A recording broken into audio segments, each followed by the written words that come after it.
Kagulat World. Sa gitna ng lahat ng espekulasyon, sa dami ng tanong kung babalik pa ba si Kai Sotto sa Gilas, isang balitang parang kidlat ang biglang bumulaga sa basketball community.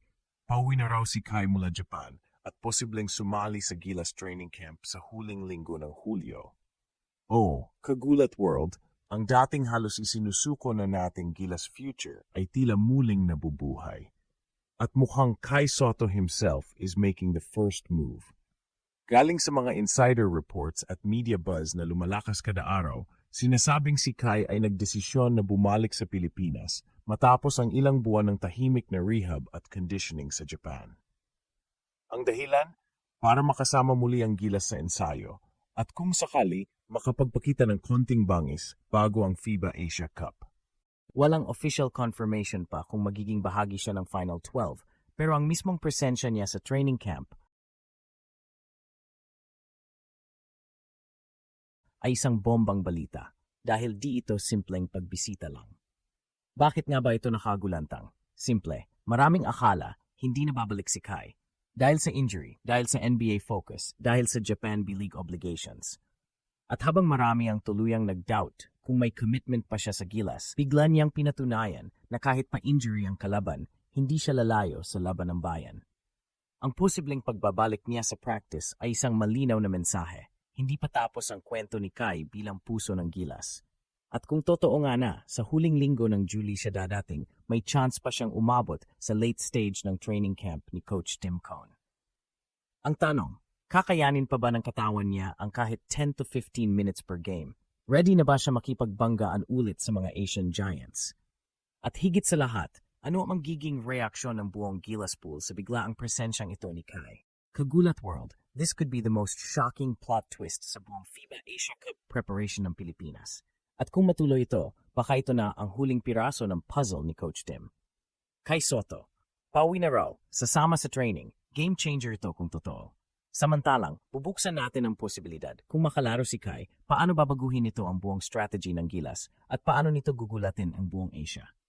Kagulat World, isipin mo to. Buong buwan ng Hulyo, pinaghahandaan na ni Coach Tim Cone ang Gilas system para sa isang fast-paced, quick-rotating, perimeter-heavy team. Dahil nga wala si Kai Sotto at uncertain pa ang kalagayan ni Junmar Fajardo, in-adjust ng coaching staff ang laro ng Gilas, papunta sa mas maliit pero mas mabilis na lineup. Ito ang dahilan kaya isinama sa training pool sina Renza Bando, RJ Abarrientos at Xavier Lucero. Pero bigla, boom, Kai Sotto is reportedly on his way back. Anong epekto nito sa buong sistema? Ang totoo, Kai Sotto's presence changes everything.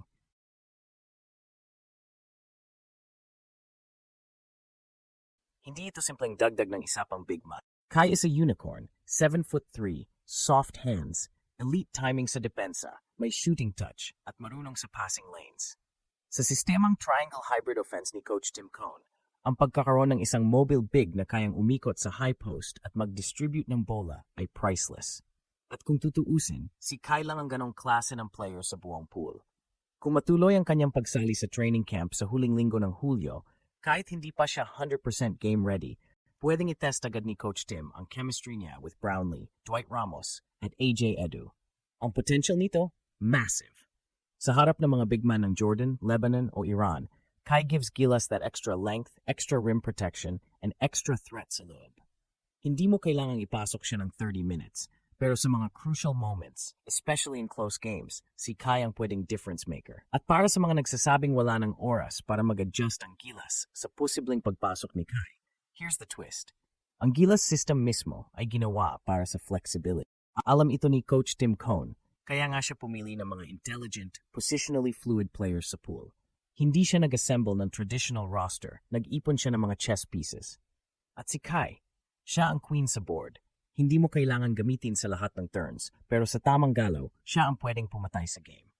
Dagdag pa dyan, Kagulat World, si Kai ay may existing familiarity na sa ilan sa mga core ng Gilas, lalo na kina Edu, Ramos at Brownlee. Hindi na ito from scratch. Ang kailangang balikan ay timing, rotation at syempre, conditioning. Pero kung makakakilos siya, kahit 70 to 80% level at makapagsabay sa drills by early August, the door to Asia Cup redemption opens wide for Gilas. Pero hindi lang Asia ang tinitingnan dito. This could be Kai's international comeback statement para sa NBA scouts, G-League execs, at sa buong mundo. Dahil kung makabalik siya at makapaglaro, kahit limited minutes lang, ang impact nito sa narrative ng kanyang career ay literal na gugulantang sa international hoops ecosystem.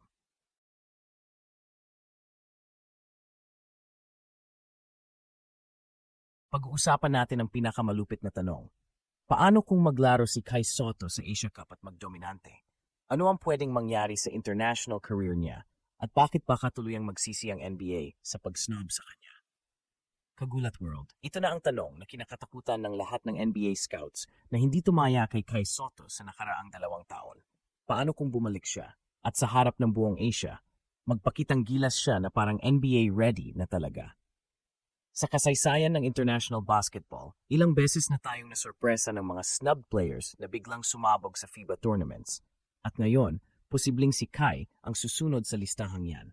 Kung sakaling makasali si Kai sa final roster at makalaro sa FIBA Asia Cup, kahit limited minutes lang, isang malinis, composed, high IQ performance ang sapat na para makuha muli ang atensyon ng NBA. Ang mga liga ngayon ay hindi na lang tumitingin sa stats. Tinitingnan nila ang reads, ang decision-making, ang mobility, at ang composure sa international setting. At sa lahat ng ito, may ceiling si Kai na hindi matatawaran dahil bihira ang 7'3" player na may ganitong finesse at basketball IQ.